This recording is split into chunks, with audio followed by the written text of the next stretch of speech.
आणि म्हणजेच काय तर आपल्याला हे दिसतंय की how seriously the government takes this issue. ठीक आहे ना. So let's move on. Now next is Pradhan Mantri Awas योजना. Again, one of the most important flagship program of the central government in a country like India where homeless people are in lakhs and crores. Bharat की ज्यादातर आबादी को खुद के ownership वाला खुद का छत नहीं है, घर नहीं है, और इसलिए ये घर की जद्दोजहद में ही लोगों की जिंदगी निकल जाती है. कई लाख लोग झुग्गी झोपड़ियों में रहने के लिए मजबूर हो जाते हैं. और इनके लिए जैसे स्वतंत्रता के बाद से ही हर सक्सेसिव गवर्नमेंट ऑफ इंडिया ने आवास की योजनाएं चलाई है. जैसे आपको पता होगा कि इंदिरा आवास योजना, वाल्मीकि अंबेडकर आवास योजना, ऐसी अलग अलग आवास योजना को कंसोलिडेट करके एक प्रधानमंत्री आवास योजना को लॉन्च किया गया, जिसके दो कंपोनेंट्स हैं, रूरल और अर्बन दोनों हैं. और ये इसलिए किया गया क्योंकि आपने शायद प्रधानमंत्री जी को वो घोषणा करते हुए सुना था, आई गेस इन 2015 और 2016, लाल किले की प्राचीर से, कि भाई हमने एक सपना देखा है कि जो आने वाले 2022 में जब देश अमृत महोत्सव मना रहा होगा स्वतंत्रता का, तो लोगों के पास हम सबको एक खुद का घर दे पाए कम से कम. तो because this was done in a pre Covid period, हम 2022 तक सबको घर दे पाए कि नहीं दे पाए, now that which has to be seen, क्योंकि 2-2.5 साल ये काम अफेक्टेड रहा. बट क्योंकि ये प्रधानमंत्री के लेवल से सीरियसली लिया गया कि भाई एक बेसिक जिम्मेदारी होती है सरकारों की, हम तो फूड, क्लोथिंग, शेल्टर को बेसिक नीड्स मानते हैं और वो है भी. तो अगर लोगों के पास शेल्टर नहीं है, अगर आप जिन देशों से खुद की कंपैरिजन करते हो, if you compare yourself with China, Japan, the European nations, America, UK, Germany, इन देशों में अगर आप देखो, a couple of days ago I was in a international convention online. I was participating. One of my friends now who practices law in UK was also participating, who invited me there. One of a very I would say outspoken thought was there shared कि भाई Britain में तो हम ये basic facilities के ऊपर बात करते हैं, इंडिया जैसे देशों में या फिर थर्ड वर्ल्ड कंट्रीज में या अफ्रीकन कंट्रीज में अभी तक लोगों को इतनी बेसिक फैसिलिटी ही नहीं दे पाए वहां के स्टेट्स. हम तो फूड, क्लोथिंग, शेल्टर, ये तो वहां के लोगों को अवेलेबल होता ही है भैया. अगर नहीं है तो ये सरकार की जिम्मेदारी है कि इमीडिएटली उनको अपना घर मुहैया कराए. अगर फ्री तो फ्री, सो बी इट. तो यहाँ पे तो हम ये मानते हैं कि हम कोई बहुत बड़ा उपकार नहीं कर रहे लोगों के ऊपर, और इसीलिए फिर तब एक कंपैरिजन भी हुआ कि भाई how hostile our governments and agencies have been towards the basic needs and requirements of our population. और इसलिए फिर ये सीरियसली लिया गया कि भाई प्रधानमंत्री आवास योजना के माध्यम से हम सबको घर दिला पाए, क्योंकि घर अपने आप में एक सिर्फ बिल्डिंग नहीं है, एक भरी पूरी इकोलॉजी है, और भारत की कुटुंब वत्सल संस्कृति के लिए एक बहुत ही जरूरी सांस्कृतिक एलिमेंट भी है. क्योंकि घर सिर्फ चार दीवारी से नहीं बनता, तो हमारे घर लोगों से बनते हैं, लेकिन चार दीवारी और उसके ऊपर वाली छत जरूरी होती है नेचुरल कैलामिटीज से बचने के लिए, अपने आप के लिए एक शेल्टर, ठंडी से, बारिश से बचने के लिए. और इसलिए ये तो बेयर मिनिमम है जो सरकार को देना ही देना है, वरना किस किस्म की ग्लोबल सुपर पावर बनने की चेष्टा कर रहे हो जिसकी आप बात कर रहे हो. And that is why you must have heard politicians speaking about, other than the Honorable Prime Minister also, politicians speaking about India becoming a global superpower. Recently, you know that India became the 5th largest economy in the world by overtaking UK. Now, this is on one hand true. How does it augurs well that more than 40% of your population do not have a shelter which they themselves own? This is certainly remorseful for us. And that is why ये सरकार ने बिल्कुल seriously लिया है कि इसको आवास तो लोगों को मिलना ही मिलना चाहिए. So it provides, what are the objectives of this scheme? I've spoken about the rationale of the scheme. Now the objectives. It provides central assistance to implementing agencies through states and union territories and the central nodal agencies for providing houses to all eligible families and beneficiaries against the validated demand for houses for about 1.12 crore houses. देखिए जी, जब ये योजना शुरू की गई थी तब हमारे देश में कितने घरों की जरूरत है, रजिस्टर्ड जरूरत सरकार के पास सामने आई थी, और वो हुई थी 1.12 करोड़ हाउसेस. लगभग 1.25 करोड़ घरों की हमें जरूरत है, हाउसिंग यूनिट्स की हमें जरूरत है. और इसीलिए फिर ये स्कीम में इंटेंडेड बेनिफिशियरीज के लिए और एलिजिबल फैमिलीज के लिए घरों के प्रावधान करने के लिए states, union territories and central nodal agencies को केंद्र सरकार सेंट्रल असिस्टेंस देगी, फाइनेंशियल असिस्टेंस देगी. Salient features is that first is about exclusion. Who will be not entitled to प्रधानमंत्री आवास योजना?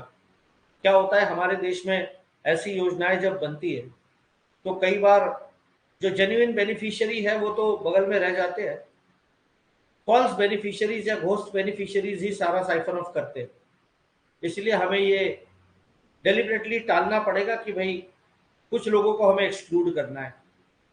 तो फिर who will be excluded? The beneficiary family should not own a pakka house either in his or her name or in the name of any of the member of his or her family in any part of India.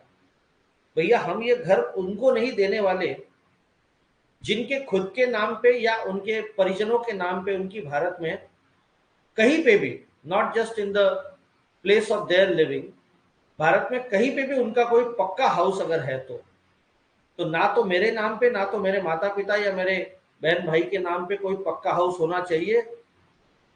जो अगर उनके पास है जिसमें कि हम लोग रहते हैं तो मुझे इस स्कीम का बेनिफिट नहीं मिलेगा. Now that's quite commonsensical because this scheme is meant for those who are homeless and hence they are rendered hopeless.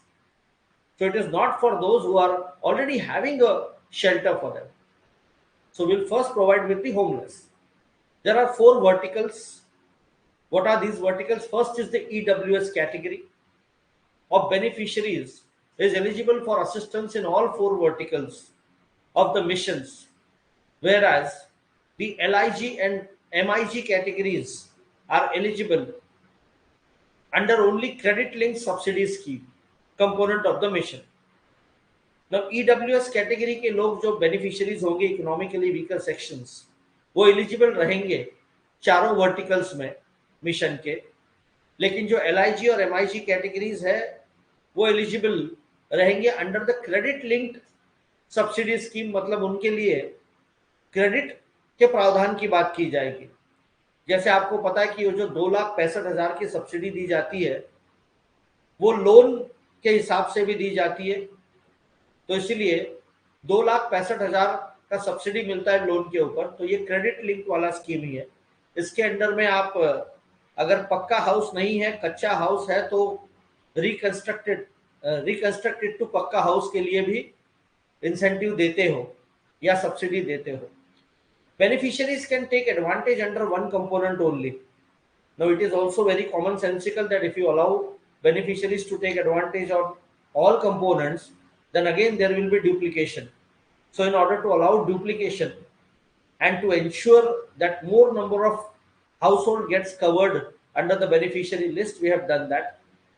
Only CLSS component is a central sector scheme, while other 3 components will be implemented as a centrally sponsored scheme.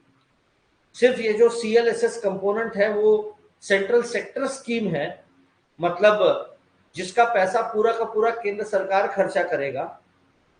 But जो other 3 components हैं वो centrally sponsored scheme के under में आते हैं. The distinction being, जब अगर ये सेंट्रल सेक्टर स्कीम है तो जैसे अभी बताया कि सारा पैसा केंद्र सरकार खर्चा करती है. अगर ये सेंट्रली स्पॉन्सर्ड स्कीम है तो कुछ पैसा राज्य सरकार को भी कंट्रीब्यूट करना पड़ता है, यूनियन टेरिटरीज को भी कंट्रीब्यूट करना पड़ता है, केंद्र सरकार कुछ कंट्रीब्यूशन डालेगी। So it's a collective venture. ठीक है, let's move on. Affordable rental housing complexes, ARSC की बात की गई है। ARSC's aims at providing ease of living to urban migrants or poor to get access to dignified, affordable rental housing close to their workplace. Now, जैसे मैंने अभी थोड़ी देर पहले आपको बताया, आपल्या देशामध्ये झोपडपट्ट्या वाढण्याचा प्रॉब्लेम खूप मोठा आहे, कारण की मायग्रंट लेबर असतं, मायग्रंट लोक असतात, गरीब लोक असतात, अगदी 6 महिने शेतीमध्ये काम न मिळणारे शेतमजूर सुद्धा असतात, जे शहरामध्ये मायग्रेट करतात। शहरातली लिव्हिंग कॉस्ट मोठी असते, त्यांच्याकडे तेवढं अर्निंग नसतं, काहीतरी आपल्याकडे 4 पैसे जवळ घेऊन आलेले ते शहरामध्ये असतात, त्यातनं खाण्यापिण्याची सोय करतात, पण राहण्याचं जे केपेबिलिटी आहे ती काही त्यांना अफोर्डेबल नसते। आणि म्हणून मग आपल्याला काय करावं लागेल कि जर का तुम्हाला स्लम्स टाळायचे असतील तो आपको एक अफोर्डेबल रेंटल हाउसिंग की स्कीम चलानी पड़ेगी, जो ये कंपोनेंट काम करता है कि गरीब लोगों के लिए एक अफोर्डेबल रेंटल हाउस होना चाहिए जो डिग्निफाइड होना चाहिए। मतलब कम से कम वो उसका एरिया इतना तो होना चाहिए जो 2 4 5 लोगों की फैमिली को रहने के लिए पर्याप्त हो। ओवर एंड अबाउट दैट उसमें ये जो सारी जितनी भी इंपॉर्टेंट एमिनिटीज है, safe drinking water, sanitation etcetera, वो होना चाहिए। और फिर ये जो इंटरनल रोड्स एक्सेट्रा ये सारी चीजें वो उसमें होनी चाहिए। तो एक डिग्निफाइड लिवेबल हाउसिंग स्कीम की बात हो रही है यहाँ पे, और इसलिए अफोर्डेबल रेंटल्स को ये लोग अभी एनकरेज कर रहे हैं। स्पेशली ऐसे बिल्डर्स जो लोग ज्यादा FSI और TDR का लाभ उठाते हैं, उनको बोला जाता है कि you construct affordable houses in both modes, few for sale of and few for rentals.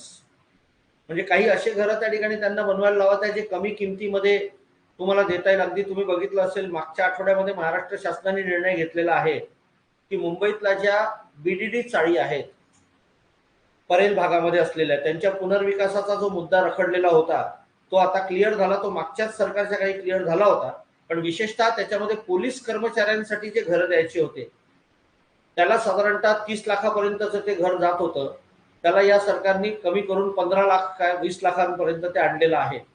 So that is a good move, because police कर्मचाऱ्यांना पण ते अफोर्डेबल असलं पाहिजे, ते लोन रिपे करू शकले पाहिजे, कारण त्यांना एवढं मोठं लोन सुद्धा कोणी देणार नाही।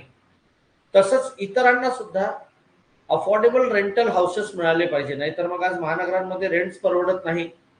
अगदी anything from between 10 to 15,000 up to 50,000 60-70,000 per month rents असतात।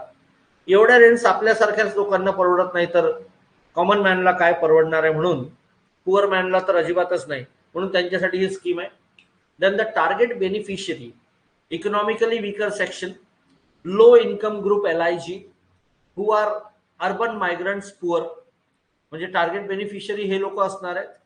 It includes labour, industrial workers, street vendors, rickshaw pullers, students even for that matter.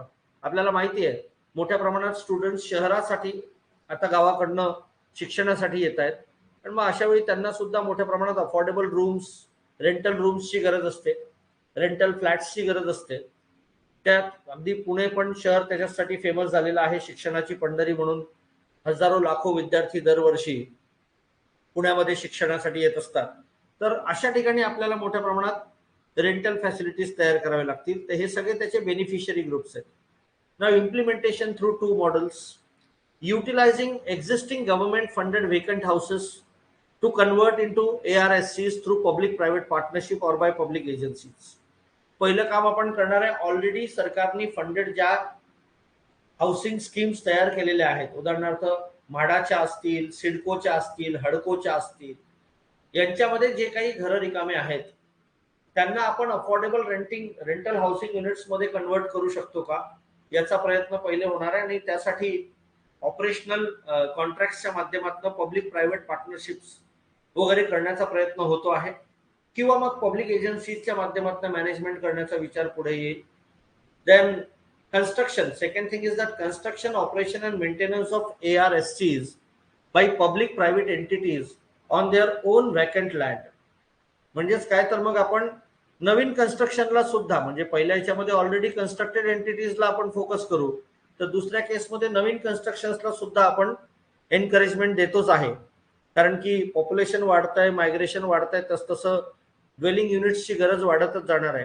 आणि त्याच्यामुळे या दोन्ही मोड्समध्ये आपण इम्प्लिमेंट करणार आहोत या केसला, या ARSCs ला. ठीक आहे, let's move on. Now इन्सेंटिव्स. The government has also sanctioned infrastructure status for the affordable housing sector, giving a boost to Pradhan Mantri Awas Yojana. है ना, गव्हर्नमेंटनी याला इन्फ्रास्ट्रक्चर स्टेटस दिलेला आहे अफोर्डेबल हाऊसिंग सेक्टरला, सो दॅट ज्या इन्फ्रास्ट्रक्चरसाठी मिळणाऱ्या incentive आहेत बिल्डर्सला किंवा construction कंपनीजला, त्या ठिकाणी अफोर्डेबल हाऊसिंगसाठी सुद्धा देत आहेत, म्हणजे ते एनकरेज होतील affordable हाऊसिंगकडे वळायसाठी. Then central government will provide concessional project finance under Affordable Housing Fund and Priority Sector Lending Scheme, exemption in income tax and GST, and technology innovation grant for promotion of innovative technologies in ARSCs. काय आपण मगाशी dignified घर म्हटलेलं आहे, पण अलीकडच्या काळी आपण आता फक्त डिग्निफाईड बद्दल बोलणार नाही आहोत. तर जसं आजच ऑनरेबल प्राईम मिनिस्टरच्या हातून आपल्याला माहिती आहे की 5Gचं उद्घाटन झालेलं आहे, तर येणाऱ्या काळामध्ये well connected houses, technologically ramped up network houses, असे सगळे प्रकार येणार आहे. आणि त्याच्यामुळे मग कुठेतरी आपल्याला सेंट्रल गव्हर्नमेंटने कन्सेशनल प्रोजेक्ट फायनान्स देण्याचं त्या ठिकाणी कंपोनंट ठेवलेलं आहे अफोर्डेबल हाऊसिंगवाल्यांना. त्यानंतर प्रायोरिटी सेक्टर लेंडिंग ही जी गव्हर्नमेंटची स्कीम असते, जिथे ॲग्रिकल्चर असेल किंवा पब्लिक हाऊसिंग असेल, वुमेन एम्पॉवरमेंट असेल, यासाठी यांना प्रायोरिटी सेक्टर्स म्हणून लेंडिंगचे टार्गेट्स बँकांना दिलेले असतात. तसे काही त्या ठिकाणी कंपोनंट हा पण त्याच्यामध्ये आपण इन्क्लूड करू शकतो असं सरकारने ठरवलंय. त्यामुळे PSL टार्गेटमध्ये सुद्धा ते येतील. देन एक्झम्पशन इन इन्कम टॅक्स आणि GST हे पण एक एनकरेजमेंट देण्यासाठी त्यांना केलेलं आहे. आणि टेक्नॉलॉजी इनोव्हेशन आहे. Next part of this is women empowerment. The houses constructed or acquired with the central assistance under the mission should be in the name of the female head of the household. Now हे का केलंय, तर आपण साधारणतः एक mail शाविनिस्ट country आहोत, पॅट्रिआर्कल आपला setup आहे आणि महिला ही बॅकवर्ड आहे. मग त्यामुळे एक ओव्हरऑल विमेन एम्पॉवरमेंटचा कंपोनंट म्हणून सुद्धा आपण यांच्याकडे बघितलंय की त्या घरातल्या महिलेच्या नावे ते घर